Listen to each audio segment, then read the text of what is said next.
British আমলের তৈরি rail লাইনের পাশে শতবর্ষী বটগাছ, সেই বটগাছের মাছ দিয়ে বের হয়েছে একটি তালগাছ। বটগাছের মাথার এপার পর্যন্ত ছড়িয়ে রয়েছে তালগাছটি। চারদিকে থাকা ঘন জঙ্গলে তালগাছের গোড়া দেখা যায় না। দুই গ্রামের মাঝে জনমানবহীন জায়গায় রেল লাইনের পাশে থাকা বট ও তালগাছকে ঘিরে রহস্য গ্রামবাসীর। তালগাছ নাকি বটগাছ, কোনটি আগে হয়েছে তা নিয়ে রয়েছে বিতর্ক। কারো দাবি আগে হয়েছে বটগাছ, আবার কারো যুক্তি তালগাছের চারদিক ঘিরে আছে বটগাছ।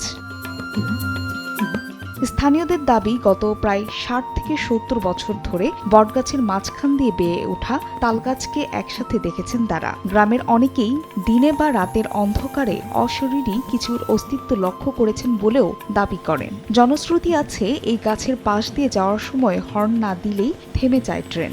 নগদের কাছে সব গ্রাহকই প্রিয়, তাই তো সারা দেশে ক্যাশ আউট চার্জ সবচেয়ে কম। দুই দিকে বট গাছ, মাঝখানে তালের গাছ।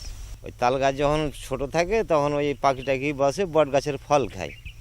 ওখান থেকে তো একটা বীজ টিজ পড়েছে, ওখান থেকে ওই টাইগের মধ্যে জড়লে আবার ওই গাছটা হয়েছে, তাল গাছ হয়েছে, বট গাছ হয়েছে। তাল গাছ তো ওই গাছের মধ্যে তো ফেটে উঠতে পারবে না, কিন্তু গাছটা হয়তো প্রথমে তাল গাছটাও বের হয়েছে, তারপর বট গাছ পাশে ছিল, তাকে হয়তো আস্তে আস্তে তার ঘিরে হয়তো তার ফাঁক দিয়ে সে উঠে গেছে, আস্তে আস্তে তাকে ঘিরেছে, এটাই হতে পারে। শুনেছিলাম আমার দাদার কাছ থেকে, এখানে নাকি ট্রেন আসছিল, ট্রেন থেকে একজন উড়ে মানে আর কি নেমে গাছে উঠে গেছিল হাওয়ার মতো উড়ে। রাত 12টার সময় একদিন হঠাৎ করে এই যে খুব শিয়াল ডাকাডাকি করে, তো একটা ঢেল আমি সুরায় ক্লাস পাঠ করে যখন ফুং দিয়ে চালিয়ে দিলাম, তারপরে সব শিয়াল হারিয়ে গেল, আর শিয়ালের ডাকও শোনা যায় না। তাই আমি বুঝতে পারলাম যে প্রকাশ্য সরাসরি জিনে হয়তো আমাকে মানে করতেছিল। যখনই ট্রেন যাবে, যে গাড়ি যাক না কেন, সবাই কিন্তু হর্ন দিয়ে যায়। শুনেছি কি গাছ ঝমঝম করে বাঁচত, আমরা আসতাম, খুব ভয়ঙ্কর লাগতো। অনেকেই আবার বলেন বটগাছ বা তালগাছের কোনো কাণ্ড কাটলেই সেই ব্যক্তি দেখা দেয় নানা রকম রোগবালাই। কাটতে পারা যাবে না, যদি ভেঙে চুরা যায় লেনে পুরা যাবে কি লাড়া যাবে, আর কাটতে পারা যাবে না। কাটতে গেলে তারা আকাম করে দেবে, ক্ষতি করে দেবে। নগদের কাছে সব গ্রাহকই প্রিয়, তাই তো সারা দেশে ক্যাশ আউট চার্জ সবচেয়ে কম।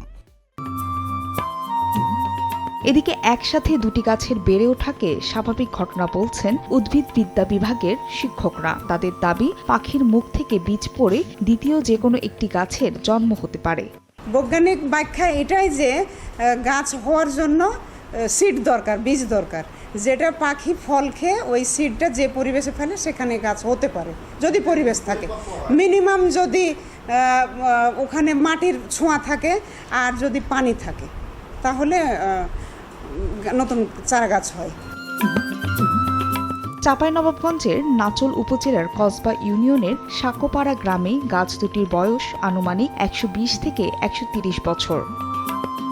সময় সংবাদ, চাঁপাইনবাবগঞ্জ।